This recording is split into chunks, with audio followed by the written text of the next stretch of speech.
Good morning, brothers and sisters. Hope you're well. We continue our last section of 42. So we're coming to the end of Joseph's journey in Egypt. Like I said, we're going to focus on his trials. So we looked at his trials when he got sold.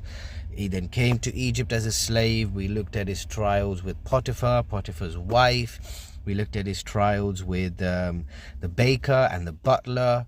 We also looked at his trials with Pharaoh interpreting his dreams.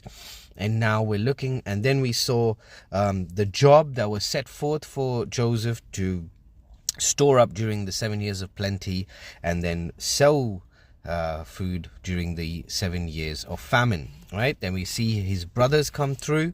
In 42 we saw Joseph's brothers come through. He calls them spies. They say, no, we're not spies. He then puts them in prison, and then after 3 days he says, okay, you need to go out and you need to go back so that your family has food in Canaan, but bring Benjamin back. Okay, so now we're reading from 21. Now in 21, again I'm paraphrasing, so please read Genesis 42 from 21 to 38 for full context. Okay, so we're paraphrasing at the moment. So then they said, so this is where they realized their sin, and Joseph hears it. And they said, so 21, and they said one to another, we are verily guilty concerning our brother. In that way we saw the anguish of his soul when he besought us, and we would not hear him. Therefore this distress come upon us. And Reuben answered them, saying, I spake unto you, saying, do not sin against the child, and ye would not hear.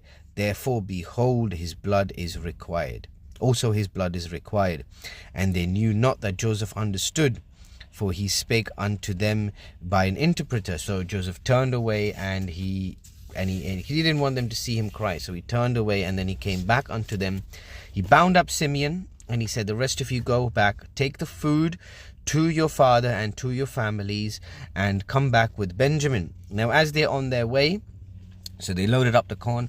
As they're on their way, they opened up the sack of corn to feed their asses and their donkeys, and they realized that the money that they were given, that they had to pay for the corn, was given back to them. This made them even more afraid. So when they got back to Jacob, they said to Jacob, like, look, the money that you gave us to buy this corn is back in our sacks. You know, we paid the guy, but they've obviously put it back in our sacks. They were afraid and they were worried, and